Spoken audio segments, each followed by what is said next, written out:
안녕하세요. 대부분 조선부터 방산 또 에너지 관련된 업종을 담당하는 멘토 황대근입니다. 오늘은 태광 함께 살펴보도록 하겠습니다. 현재 태광 관련해서 실적적인 부분에 이슈가 존재를 했었죠.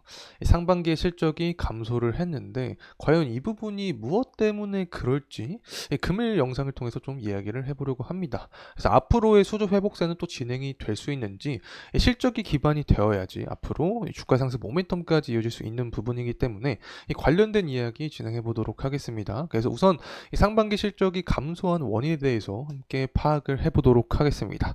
그리고 나서는 LNG 물동량 관련된 이야기를 좀 진행을 해보려고 하는데 우상향에 대한 기조가 지속이 되고 있는 상황입니다. 특히 이 조선 기자재 업체나 피팅 업체 관련된 그런 종목들은 LNG에 대한 수요가 증가하면 할수록 주가 역시 긍정적인 흐름세를 받을 수 있는 부분이기 때문에 관련된 내용 함께 짚고 넘어가도록 하겠습니다. 그리고 마지막으로는 이제 리스크적인 측면을 이야기를 해야겠죠. 시장에 이제 중동의 리스크를 설명드릴 수 있을 것 같은데 이스라엘 이란 전쟁 관련된 부분이 이제 시장에 내성이 생겼습니다. 그래서 이 부분을 뚫고서 주가가 상승할 수 있는 그런 요인에 대해서 금일 이야기를 해보는 시간 갖도록 하겠습니다. 구독과 좋아요 부탁드리고 금일 영상도 끝까지 시청해 주시면 감사하겠습니다. 우선은 태광의 상반기 실적이 감소했다라는 이야기가 나와주고 있습니다. 지난해 하반기 수주의 이 부진에 따라서 올 상반기에 실적이 감소했다라는 이야기인 거죠. 다양한 기자재 업체가 있지만 태광 같은 경우에는 제가 유가에 따라서 LNG 관련된 부분도 변동성이 생기고 이 부분이 실적까지 영향을 줄 수 있다라고 설명을 드렸는데 23년 하반기 같은 경우에는 유가가 하락하는 모습을 우리가 확인을 할 수 있습니다. 그렇기 때문에 이 태광의 수주적인 부분에서도 약세를 보이면서 이 부분이 실적까지 영향을 줬지 않나 개인적으로 생각을 하고 있습니다. 그래서 현재 24년 상반기의 실적의 약세 흐름세는 결국 유가의 하락에 의해서 영향을 받았다라고 개인적으로 말씀을 드립니다.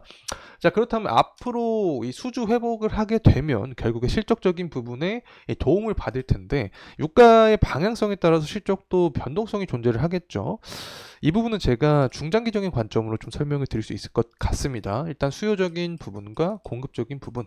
공급적인 부분은 전쟁 이슈가 아직 종결이 되지 않았죠. 그래서 11월 대선을 앞두고 전쟁 이슈가 두세 번 더 나오게 된다라고 하면은 더 강한 이슈가 나오게 된다라고 하면은 공급의 차질이 생기면서 유가 상승 모멘텀까지 야기가 될 수 있다. 자, 그리고 수요적인 측면에서 봤을 때 가장 중요한 게 일단 중국의 경제 회복세가 지금 조금씩 보이고 있는 상황입니다.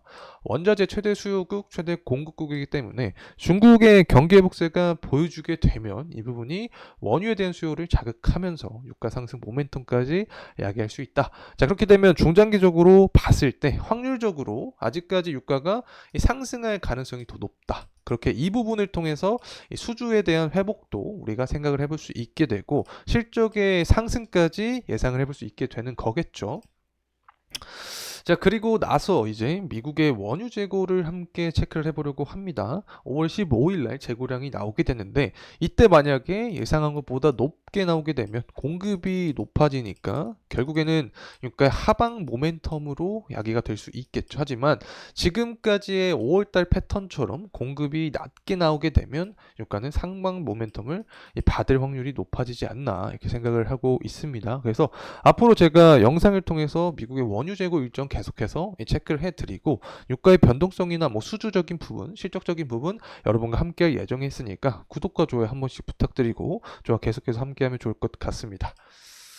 자, 그리고 나서 이제 LNG 관련된 이야기 해보려고 합니다. 앞서서 제가 결국에 태광 같은 경우에는 유가랑도 관련이 있고 또 LNG와도 실적이 관련이 있다. 주가까지 연관이 있다라고 설명을 드렸는데 LNG가 딱 친환경 완전 친환경 단계 중간 단계라고 설명을 드렸습니다. 하이브리드 단계라고도 말씀을 드릴 수 있는 그런 상황인데 당연히 완전 친환경까지 가기 위해서 LNG가 필요할 수밖에 없습니다. 중간 단계이기 때문에 그렇기 때문에 LNG에 대한 수요는 계속해서 증가할 확률이 높은 상황이다. 이 부분이 실적까지 긍정적인 영향을 줄 확률이 높다는 점 말씀을 드립니다.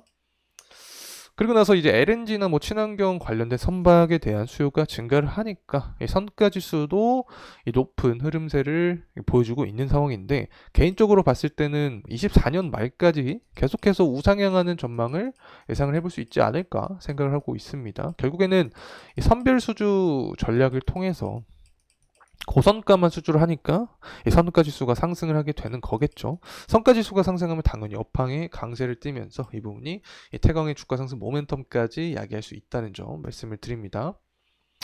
그리고 나서 이제 뭐 미국이 중국을 제재한다라는 이슈는 우리가 예상했던 대로 11월 대선 그리고 7월 8월 전당대회를 앞두고 계속해서 이슈화가 되어주고 있습니다.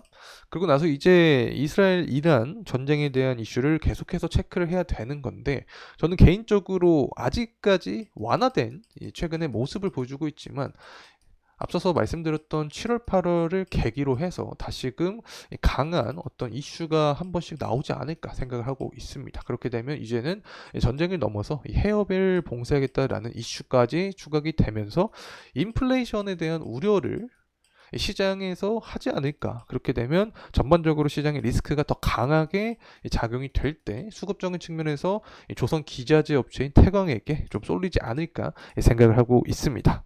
그리고 나서 이제 현재 태광의 기술적인 흐름 함께 살펴보도록 하겠습니다. 금일 같은 경우에도 한 3.5% 가량 주가가 상승해주는 모습을 보여주고 있습니다. 일봉상 제가 지금 파악을 하고 있는 상황인데, 제가 일봉상 봤을 때 121선 구간이 유의미하다라고 설명을 드렸죠. 이 구간을 돌파를 해 주어야 그 윗구간까지 강한 모멘텀을 받으면서 주가가 상승할 수 있다라고 설명을 드렸는데, 일봉상 121선을 돌파를 할 수 있는지가 일단 포인트가 될 수 있다는 점 말씀을 드립니다. 그리고 사실 태광 같은 경우에 상반기 실적 뭐 부진 관련된 이야기가 나와주고 있는데, 연간 실적 컨센을 생각을 해보면 매출액과 영업이익 모두 증가할 전망을 해주고 있는 상황입니다. 이 매출과 영업이익이 증가하니까 EPS도 증가할 전망을 생각을 해볼 수 있는데, 마찬가지로 EPS도 증가할 전망을 해주고 있다. 그런 상황에서 기업의 주당 순 자산 가치도 늘어나고 있습니다. 현재 태광의 주가와 비교를 했을 때, BPS와 비교를 했을 때 주가가 현저히 낮은 상황이죠. 그래서 밸류적인 측면에서도 봤을 때 매력적인 구간에 있지 않나 개인적으로 생각을 하고 있습니다.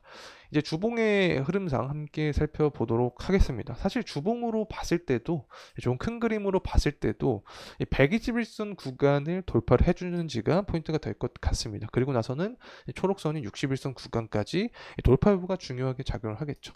이런 주가 상승 모멘텀에는 앞서서도 말씀을 드렸지만 업황적인 부분이 따라와야 됩니다. 조선 테마가 형성이 돼야 되는데, 이 부분은 일단 이스라엘과 이란에 대한 전쟁 이 부분으로 인해서 유가가 상승하는지를 봐야 되고, 그리고 나서는 미국이 중국의 조선을 제재하겠다 이 부분에 의한 반사익 관점, 자 이렇게 두 가지 모멘텀이 존재를 합니다. 그리고 나서는 시장의 리스크가 반영이 되면 될수록 수급적인 측면에서 조선업이나 기자재 업체로 수급이 들어올 확률이 높아지는 거고, 태광 같은 경우에는 EPS도 계속해서 증가하는 모습을 예상을 할 수 있는 상황이고, 기업의 주당 순 자산 가치인 BPS보다 현재 주가가 더 낮은 구간에 속해 있기 때문에 아무래도 조선 기자재 업체들 중에서도 실적적인 부분을 더 부각을 받으면서 강한 모멘텀을 받을 수 있지 않을까 개인적으로 생각을 하고 있습니다.